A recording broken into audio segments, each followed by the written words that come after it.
Hey, look who it is. It's one of my favorite people in the video game industry. Arthur Parsons is here to tell us about a brand new Lego game. It's a Lego game based on one of my favorite, if not my favorite, Pixar. My favorite. And your favorite? Yeah, The Incredibles is incredible. I can't believe it's 14 years since the first movie.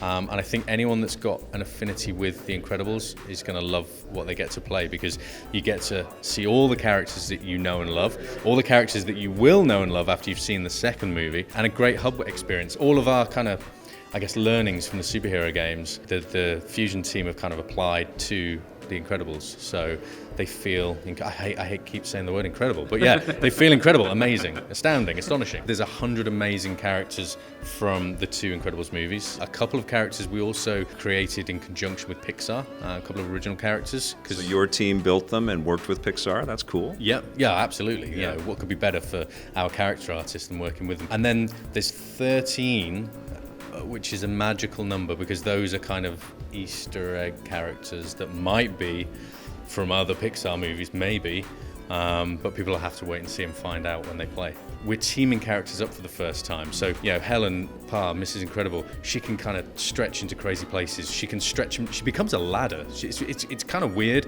And then she can stretch into become a beam. She can turn into like a giant American football, and then her husband throws her. She can turn into a boat, and then you can jump into the boat, and then you can use dash to get to become the outboard motor. So there's like 3 of you kind of whizzing around to go up the rapids.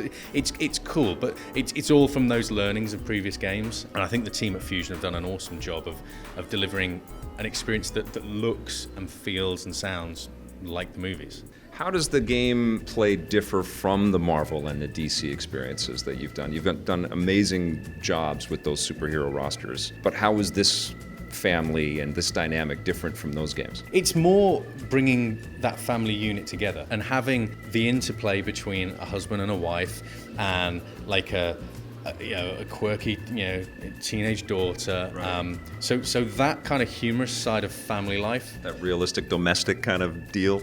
Yeah, we all know about that. Yeah. But yeah, it's that kind of family vibe. And you don't necessarily have that when you're working on a superhero game, but you've got that there, that humor, that sort of, Bob kind of clumsily going about the way he does things, and, Helen kind of being like, really, I've got to be the person that sorts this out again.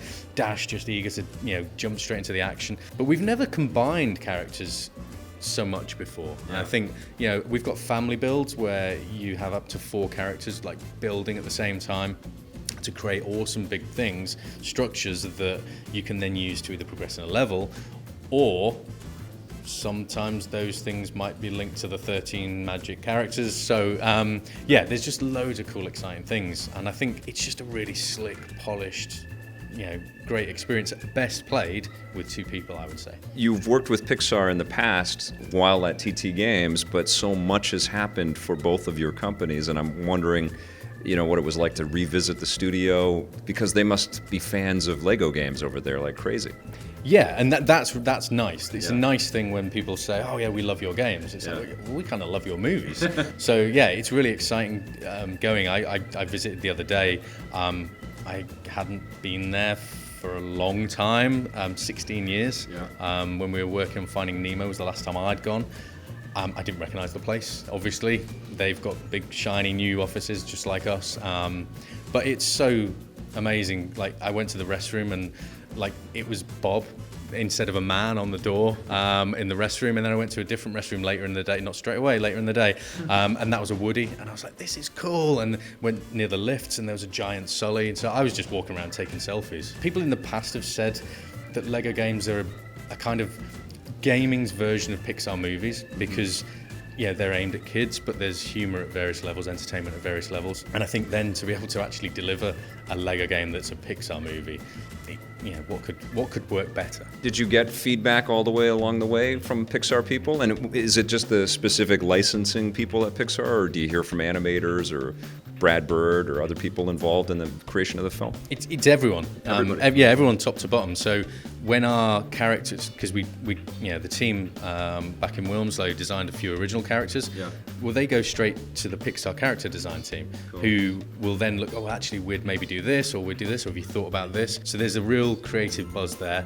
We're working, with various levels of people all the way up to Brad Bird, who then obviously voiced Edna Mode for us in the game as well. And then on Monday, he was just like, he said he was super pleased with the outcome. What could be better than the director of the movie going, yeah, there's my rubber stamp endorsement. It always blows me away, some of the firsts that your team is able to accomplish. Getting Harrison Ford to voice a character in a Star Wars video game, making us an true Avengers video game based on the movies. And it feels like we're getting the first really fun Incredibles game, even though this is perfect subject matter for an awesome video game, yeah? I think it's super exciting. We did a few Pixar things a long time ago, and it was always exciting and energizing working, on Toy Story, on Finding Nemo, and Bug's Life back in the day. And the team, when they found out they're doing Incredibles, it was like, yes, there's that general uplift of like, this is awesome, because they just all are massive Pixar fans. So yeah, it'd be exciting to see how people feel when they play the game. It's exciting to see what comes next.